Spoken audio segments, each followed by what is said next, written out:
Hi everyone, Lisa Shaw from Escape Out of the Box, and I've just come off doing my show with Bob Doyle on Do It Yourself Design and Passion on my Blog Talk Radio, and it was awesome fun.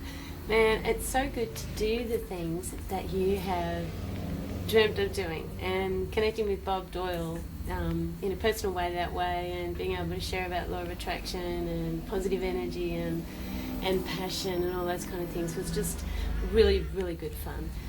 So, this week we're looking at do-it-yourself design and change. And the thing about change is that a lot of people are very scared of change. And that has a lot to do with the fact that they feel inadequate and uncomfortable and out of their comfort zones. And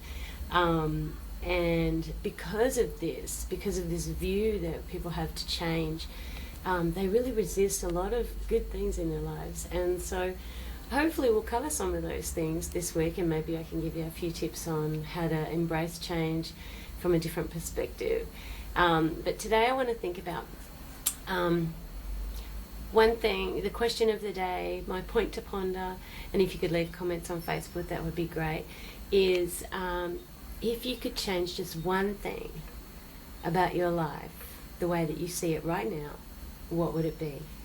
Just one thing, and it doesn't have to be big, it doesn't have to be major. If you could change just one thing about your life right now, what would it be?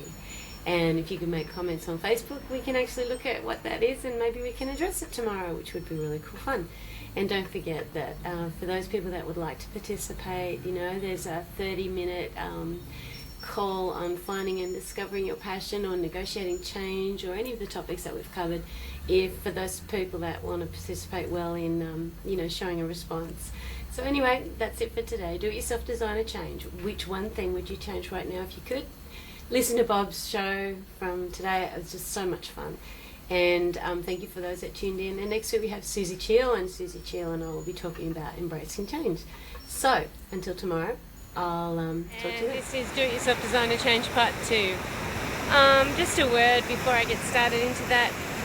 Read the blogs, because I don't always put the same content in the video, and today's one of those times where in the blog I talk about making incremental change, a bit like buying a new pair of shoes for a growing child. You want a pair that you can walk in comfortably, but there's growing room so that you get at least 6 months wear out of them.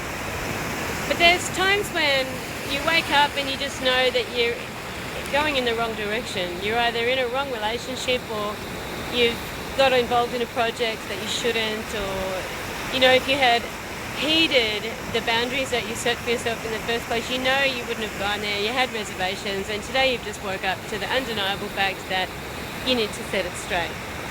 And those kind of changes, those kind of decisions, the decision-making process might have been incremental, but the change in those sort of situations can often have to be dramatic and instant. And it's not an easy thing to do, because it affects other people and it affects their expectations of you, and you've got to deal with the backlash of all of that as well. And even when people are prepared to release you from things that you're committed to, you still hopefully learn the lesson that it's much easier just to stay aligned with your authentic self and within the boundaries of where you should be walking. And part of knowing what you really want is that. But if you find yourself in the process, in a place like this too, it's not a bad thing, because it's still a refining of knowing what you want and the direction that you're going in. So there's still advantages to it. And if you're not the right person for that person or that situation, you don't have to be that anxious, because there will be someone else who is. And I guess I find myself in a situation like that a little bit at the moment, because I say yes to too many people, and I really just find myself strung out a little bit too thin sometimes. And so, that's a place that I'm facing right now, and yeah, it's one of those things where it just needs to be done, and it needs to be done without any further delay, no more incremental steps along the way. So that's my word for today. I guess everything's always true, you've just got to know what context to put it in, right? Living in the point of paradox. I have to say that being down here today is just amazing. The energy in this place is so regenerating, and there's something just really liberating about being able to come down to a beach and spend an hour or two every day. It's just really, really nice. But anyway, getting back to do-it-yourself designer change, this is part 3, and in the blog I talk about something called quantum shifts. And when I talk about that, I'm referring to those sudden changes in your life that are really dramatic. They might be a geographical shift, a career change, relationship change, a death, a birth, a marriage, a rite of passage of some sort. And really that's what they all are, a rite of passage of some sort. And I guess my point with today would be, when it comes to dealing with these shifts, you're actually a lot more involved in the instigation of them than you may realise, whether you think you consciously wanted it or not. And I'll go into that a little bit more tomorrow. But what I wanted to leave you with today is that one of the ways that I consider myself an expert transitioner of change, because my life has presented me with lots of major shifts like this. But one of the ways that you can positively get through these is to put your focus on the gains and the benefits of this change. Because no matter what you think is ending, no matter what you think is over, no matter what you're mourning the loss of, there's always powerful, positive, new beginnings in change. And if you put your focus there, you'll actually flourish in the change, no matter how dramatic or traumatic that it appears to be. So that's my little tip for today. A little bit late getting part 4 of Do-It-Yourself Designer Change, but here it is. And one of the reasons it's late coming is because I had change. And change comes, it disrupts a routine, it can turn your world upside down depending on the type of change that it is. And sometimes it just takes a little while to sort of, catch back up on where you were or pick up where you're at and all that kind of stuff. And that's one of the reasons why people don't like change.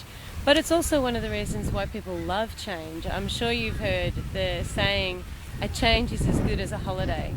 Well, it is. It really is. And it's very good for your psyche in terms of a holiday, because you need the expansion that change brings. You need the growth that it challenges you to expand toward.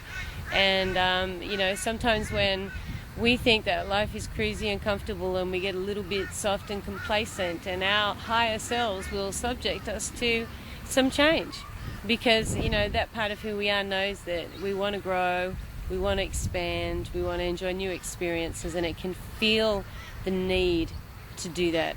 And that'll instigate a lot of circumstantial change in your life that perhaps you don't feel consciously desirous of or wanting in any way to create for yourself.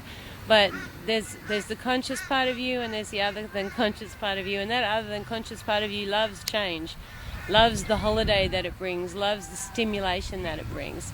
So just remember, next time something changes on you and you don't feel so sure or steady, a change is as good as a holiday.